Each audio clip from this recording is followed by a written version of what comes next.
Okay, here we go. This is the last thing that we need to do. Some of you may not have to do it, but a lot of you will.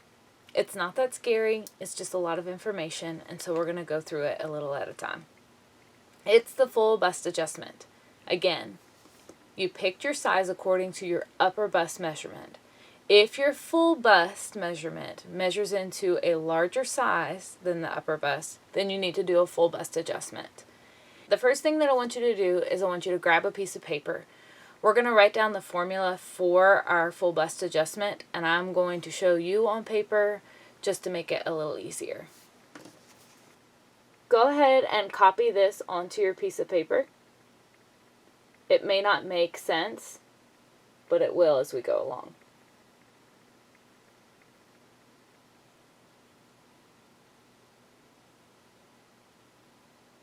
In this first blank, you're going to put your full bust measurement. So when I measured myself, when I chose my size, I measured around my full bust, and I measured at 40.5 inches. That's what I'm putting in that blank. So, if you have forgotten, remeasure yourself and go ahead and write down your full bust measurement in that first blank. Take your full bust measurement and add 2 inches to it. And then you'll put the answer in this blank. 40.5 inches plus 2 inches for me, 42.5 inches. So whatever your full bust is plus 2 inches, write that in the second blank. I've referenced this chart a lot, the finished measurement chart. What you need to do now is go to that chart, find the size that you picked for your upper bust.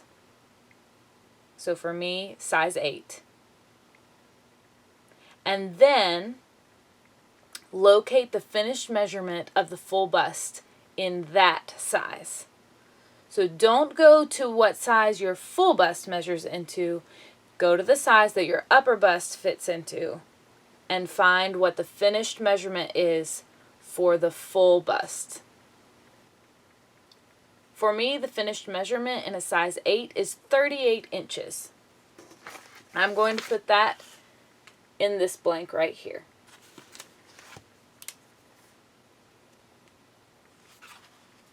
(42.5 inches minus 38 inches, which is the finished measurement for the full bust in a size 8.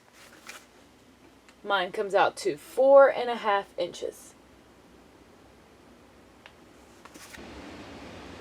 4.5 inches is the amount I need to add into my pattern to accommodate my bust. But remember, our front bodice piece is cut on the fold. So if I added in 4.5 inches to my pattern piece, once I cut out my fabric, I've actually added in 9 inches. So we're going to take the adjustment amount and divide it by 2. And that's what we will adjust on the pattern piece. For me, 4.5 inches divided by 2. My adjustment amount now for the pattern piece is going to be 2.25 inches. On that same piece of paper, go ahead and write down adjustment amount, apex to trap, and apex to centerline. Those are the 3 things that you need. We need 2 more measurements before we begin adjusting our pattern. That is the apex to trap and the apex to centerline. Don't let the words intimidate you. They're really not that difficult. The apex is the fullest point of your bust. So for me, right through here. The center line is straight down your torso, and the trap is just short for your trapezius muscle, which is right at the base of your neck. To measure the apex to trap, I actually start at the trapezius muscle there at the base of my neck. Place your measuring tape there. Run your tape measure down across your collarbone, along the curve of the breast to the fullest part, which is called the apex. Note your measurement. Mine is 11.5 inches. So that's what I will put in the blank for apex to trap. Yours may be shorter, it may be longer.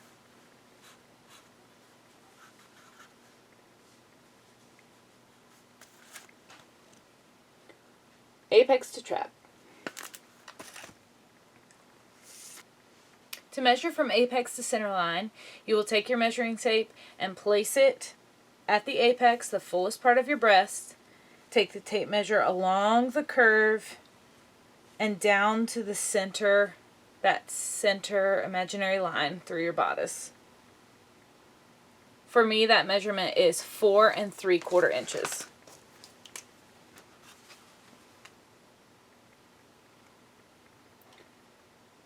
Those are the 3 measurements that you need before you begin adjusting your pattern.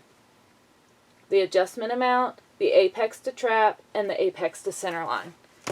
Once you have those measurements, we're going to take those and transfer them to our pattern and begin adjusting. So the first thing that we're going to do is we're going to mark our pattern with these measurements that we've taken. And the first thing is, from the center of the pattern, which is the side with the fold line, I'm going to mark in 4 3/4 inches. That is using my apex to center line measurement. So whatever yours is, from the fold, the edge of the pattern, the side that would be on the fold, in whatever your measurement is. Mine is 4 3/4 inches. Then we are going to draw a straight parallel line from the edge of the pattern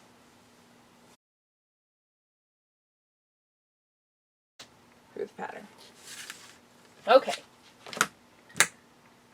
Next, we're going to mark the location of the apex. And to do that, we will go from the shoulder point. You need to mark the 3/8 seam allowance down on that line and then measure from the seam allowance. So my apex to trap is 11.5 inches. So I'll mark that. Using our apex, okay, we're going to draw a line from the apex into the arm side. You're going to mark 1/3 of the way. It's about halfway. For me, it's really close to the notch. So I'm going to draw a line from the apex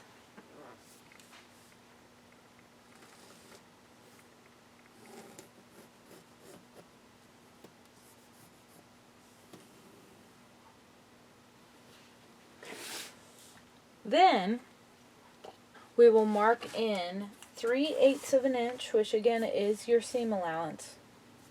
2, 3. You will mark a line for the seam allowance on the line you just drew from the apex into the arm side. Next, from the base of the arm side, you are going to make a mark at 2 inches. And again from the apex, draw a line from the mark you just created, 2 inches from the arm side to the apex. Notice my angle looks a little different than what the diagram does. Both travel up. And that's just based on where your apex measurement is going to be at. As long as you've measured down 2 inches from the arm side and you're connecting that to your apex measurement, it doesn't matter if it looks like a different angle than what they had. Just follow the instructions and it will turn out, because this is based on your measurements, not anyone else's. Okay, from now on, we're going to call the straight line down through the middle of the pattern, that will be line A. The top line that we marked the seam allowance at the edge, that will be line B. And then the bottom line, which goes 2 inches down from the arm side, is line C. Okay, and that's what we will call those from now on. Before we set this pattern piece aside for a moment, I want you to measure from the seam allowance to the hem. It does not have to be exact. Mine's a little longer than my quilting ruler, so about 24.5 inches. Set your pattern piece aside and grab a plain sheet of paper. It can be tissue paper, scrap paper. I'm going to use freezer paper.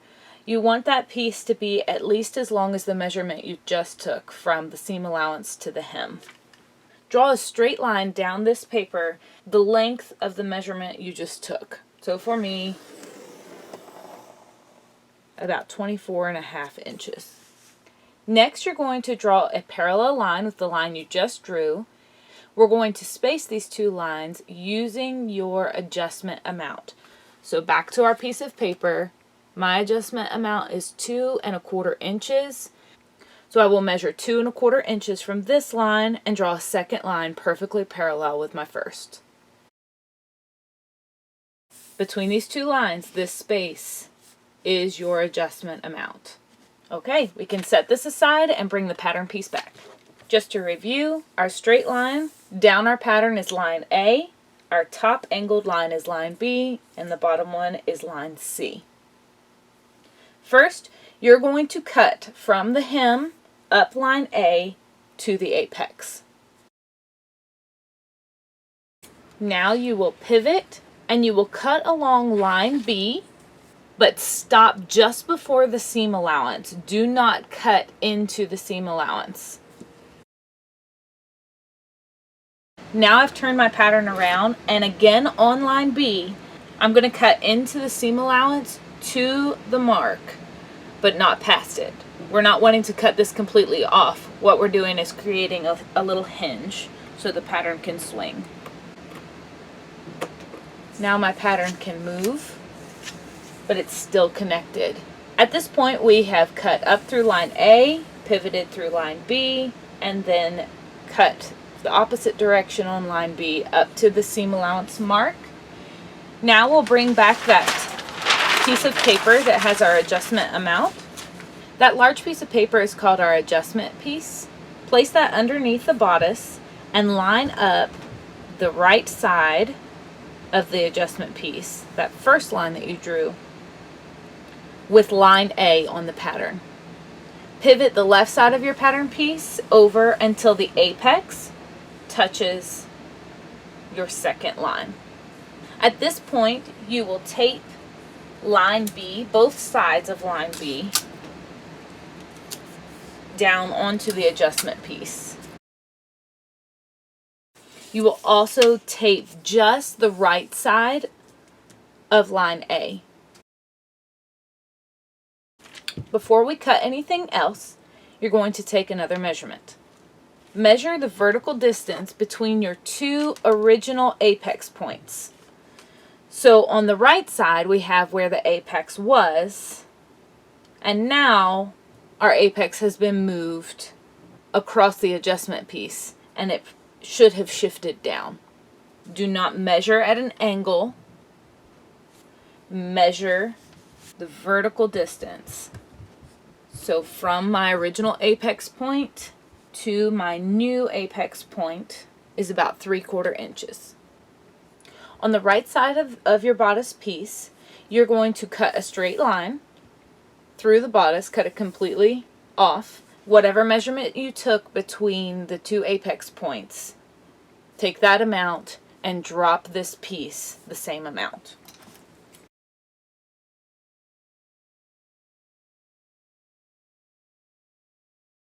So up until now, we've cut through line A, line B, we've pivoted, we've cut across the right side of our bodice and dropped that.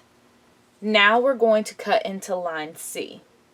You are going to cut from the apex point across just before the edge of the pattern. Again, we're leaving a small hinge.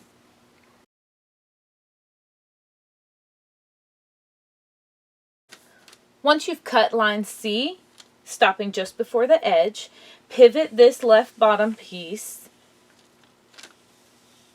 so that the right side is now parallel to our adjustment piece. Once this edge is parallel with our adjustment line, you can tape everything into place. At this point, we're almost finished. The last measurement that we will take is the grading adjustment measurement, and that is the distance between our adjustment line and this left side of the bodice. So measure the distance between these two pieces. Mine is 7/8 of an inch. This is called the grading adjustment measurement. Locate the waist and full hip markings on your pattern. Using the grading adjustment measurement that you just took, make a new mark that amount in for the waist and the full hip. Starting at the hinge we created with line C, draw a new smooth grading path from the hinge to the new waist point, through your new full hip point, down to the hem of the pattern.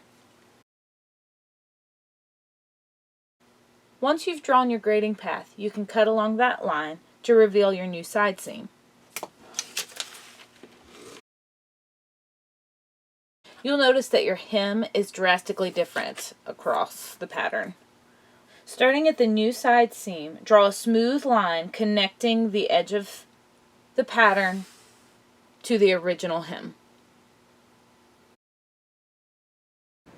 Since there are two hem finish options, make sure that you draw a new hemline for the banded as well as for the split hem.